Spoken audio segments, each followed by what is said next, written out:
This is Danny Flexon here for Seconds Out. Delighted to be joined by Unbeaten Central Area super middleweight champion Callum Simpson. Callum, how are you, mate? Yeah, I'm very good, thank you, mate. I'm good. How are you? Yeah, very good. You must be eager to get back in the ring. You were out, what, 5 times last year, and now you've had a little 5-month break. You must be Yeah, I know, thinking, what's mate. going on? Feels like forever since I last fought now. But yeah, obviously, when I fought last year in October, in the last 12 months, I'd had 7 fights in 12 months. So I were out like an average for every 7 weeks. Sometimes it were like in 4 weeks I'd have another fight. So yeah, but I'm still like I've still been active, still been getting plenty of sparring in. So yeah, so I'm good to go. Yeah, I'm excited, looking forward to it. And you were banging them all over last year as well. What does that feel like when you go through your whole training camp? You're active, which is great. All boxers want to be active, but you're not completing any rounds really. I think you completed 1 round last year because you're so powerful. You're just banging them out of there. Yeah, well, as long as I get the win, it's all right. Obviously, I train to win. I don't train to fight for the plan. Obviously, I train to be able to go all the rounds, of course. But obviously, at the end of the day, for me, last year I wanted to make a statement. I want to let everyone know what I'm about. I feel like that's what I did. So yeah, and obviously you've got to. There's no point for going into a fight thinking I'm going to knock him out the first round because I need to make sure I'm prepared for it to go all the way. You know what I mean? So I'm always fit and I'm prepared to go all the rounds if needs be. How much of that power did you come into the pro side with from the amateurs, and how much has it been stuff you've worked on in the gym has helped you deliver those knockouts? I think from the amateurs, I think I was mainly just like a fast combination punch. But now I've been working my trainer Mark Hurley since I've been pro, and I feel like I've actually learned to punch a lot better and proper technique, and with more intent. So obviously I'm still very fast and throw the combinations together. But when I want to sit down on my shots, I'm quite powerful with them as well. And you're big for the weight as well. I saw a previous interview we did. You said initially you were going to be a cruiserweight. How did you end up coming all the way down to super middle?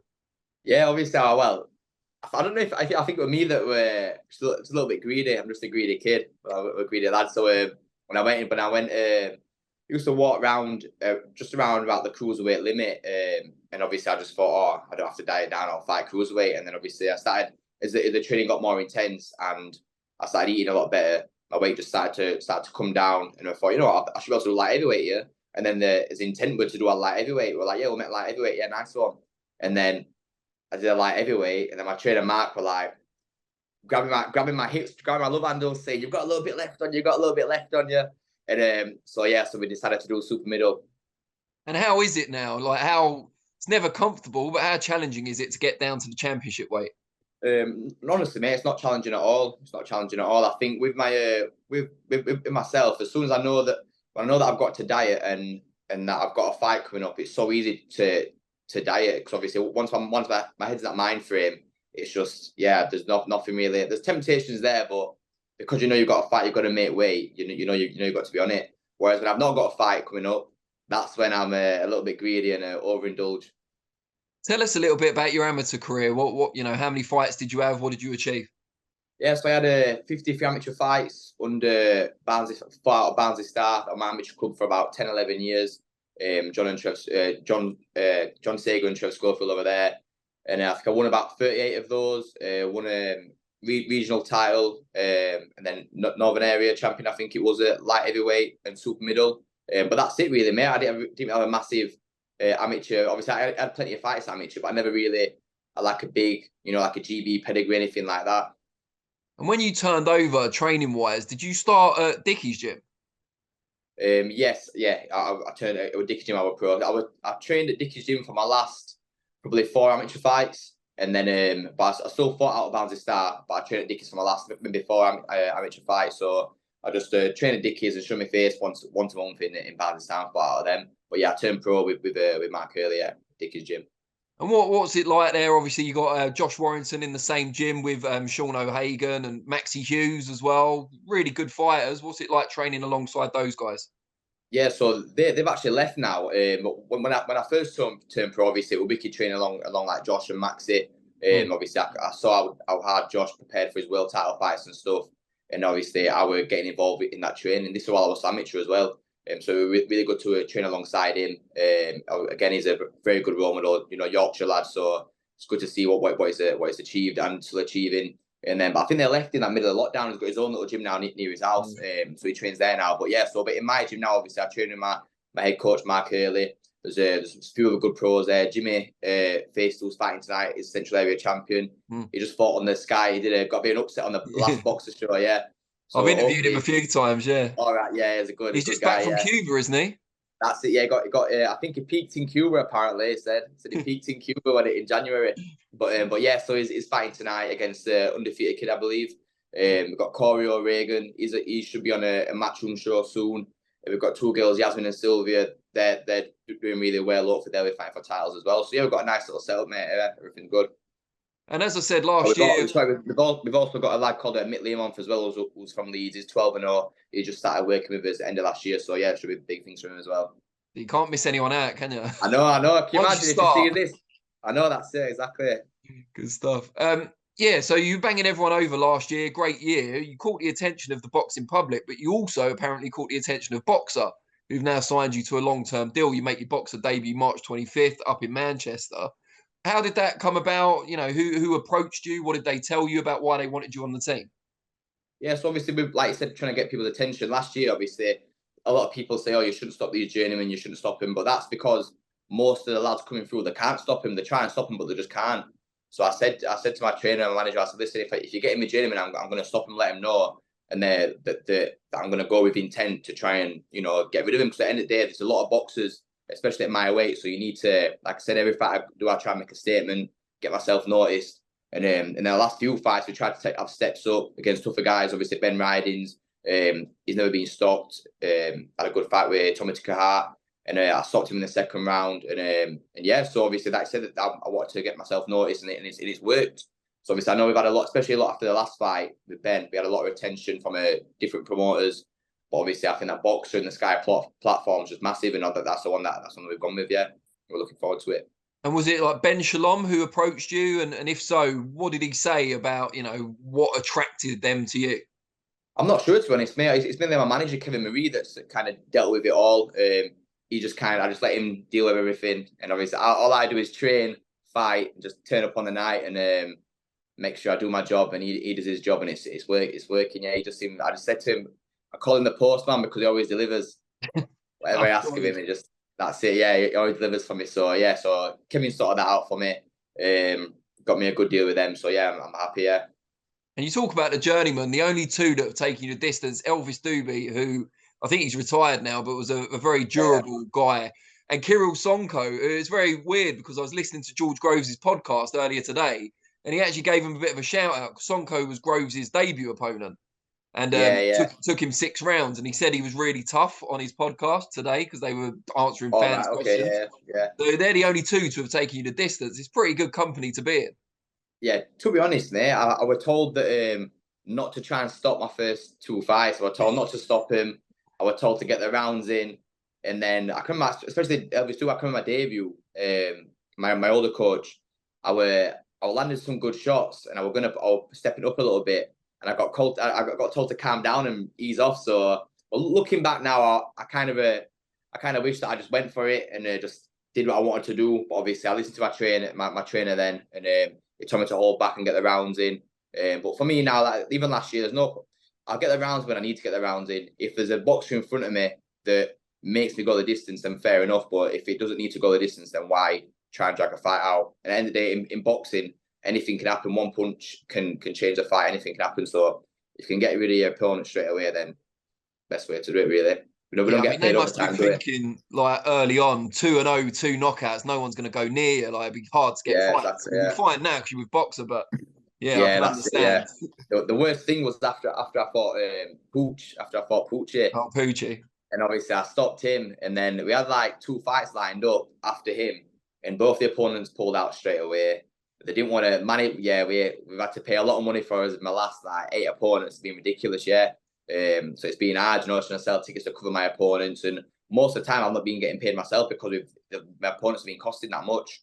So I'm boxing for free sometimes, but obviously I knew it's what had to be done to get on the platform that I am now, and it's all paying off. It's working. And because you're not spending a lot of time in the ring, do you find you're learning more, developing more at the moment in the gym, especially in sparring as well? Yeah, definitely, 100%. I feel like especially with lockdown as well, because I started training more with my main trainer now, Mark Hurley, in lockdown. So because when you've got a fight, you're working on getting fit, cutting your weight, and for a specific fighter. Whereas when you're not in camp, we actually had with like a year and a half to just focus solely on proper boxing basics and just peel it all back and just start from the beginning on the basics and stuff, and what my style to be. And I feel like that's helped me massively over the COVID period. Yeah. And now obviously, even though I've been active, I've had a 5 month, obviously 5 months since my last fight. Obviously, I were in Canada sparring Artur Beterbiev. That were a great experience for me. I picked up a lot of things over there, and then I've come back and just got straight to camp for this fight. So yeah, it's everything's been going good for me. Yeah. Not only were you sparring Beterbiev, you called the yard fight perfectly in the interview we did a little while ago. What was it that impressed you the most about Beterbiev, having been in with him? Do you know what? He's strong, he's powerful. Everyone knows that. But I think for me, there's just like I don't know what it is, but it's just his pressure that he imposes on you. It's not even he doesn't punch all the time. It's not like he's pressure by punch all the time, but it's like mental pressure. You can see when he's fighting other guys and he just them little subtle movements, them steps, cutting the ring off and stuff. And you can just see just wearing him down. And I knew that's what like in the interview when I said you can see that's what we're gonna do with Yard. And he's fit in the 12th round. It's probably fitter in the 12th than he is in the first. That's from watching him spar and stuff. Yeah. The more it goes on, the stronger he gets, and the weaker the other guys get. So yeah.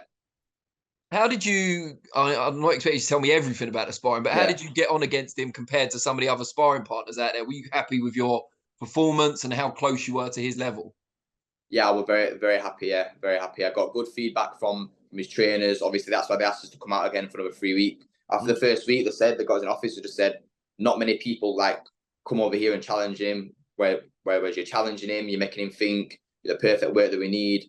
Like singing his praises really, and they said, "Can you come back out for another?" Well, they actually asked us to stay for Christmas, but I had things booked, stuff sorted already. So they said, "Can the flies back out?" We're just like, "Yeah, of course you can." So I went out for another 3 weeks, and then at the end of after the last spar, one of the trainers come up to me and put his arm around me and said, "Congratulations!" And I'm like, "What do you mean?" He said, "This is the first camp. We've not had to send anybody home. Normally people are getting knocked out and they're having to get flown back home." So they said, "Well done." I went, "Oh, cheers." So yeah, took a bit of pride in that. So do you see yourself as quite close to that world level? I know it sounds a bit silly because you're Central Area now, but having been in with someone of that level, either number 1 or number 2 at the weight in the world and held your own, does that make you feel that confidence that you can get there basically? 100%, yeah, definitely 100%. Especially because he's the weight above me as well. So that's the thing. So it's not even just like his world level; it's like elite world level. So for me to be in there and like I said, holding my own, it fills me with confidence. Cause I spar loads of super middles and light heavies in England, where like world champions, British Commonwealth champions, and I always do very, very, very well. So it's good to test myself against someone like him who is the best of the best, the way above. Can you feel the difference between those kind of top, world champions, but based in Britain, to someone who is elite like Beterbiev? Is there a gap there? Yeah, definitely. Yeah, definitely.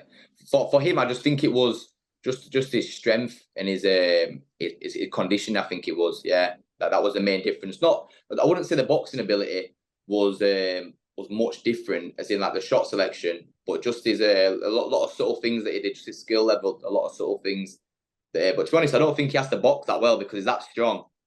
It's like he didn't even have to do his boxing. But there were certain little things that you saw when he actually decided to switch on and box. He had some very good little moves anyway. Yeah, good. Are you planning to go back out there at some point?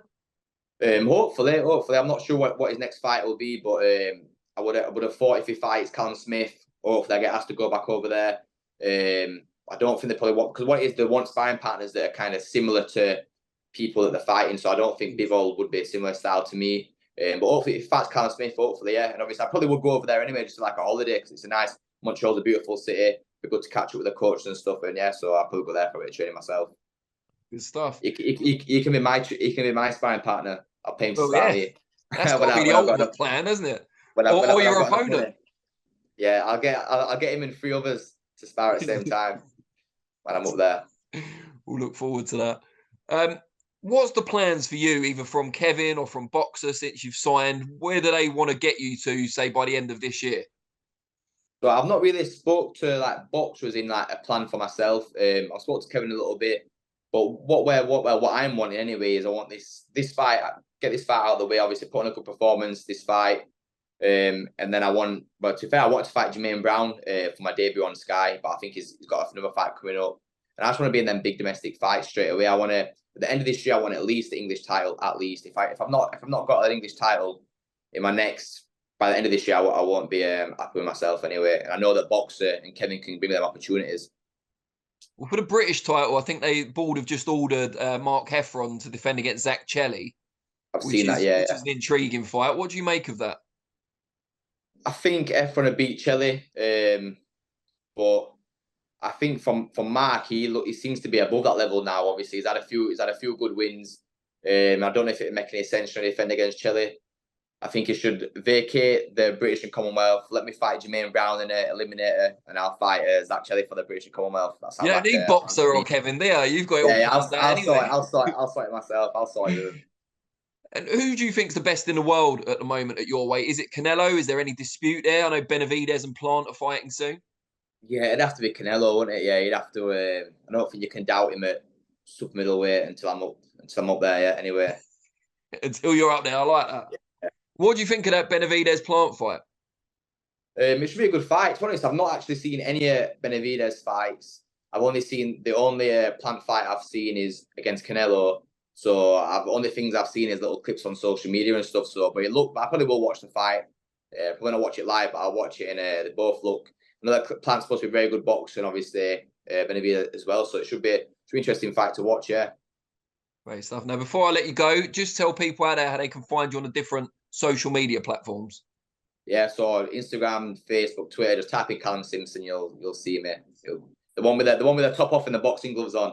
That'll be me. Brilliant. All right, mate. Very best of luck for March 25th. Look forward to watching it. And yeah, let's catch up again soon. Perfect. Cheers, mate. Take care. Cheers, mate. And you. Bye-bye.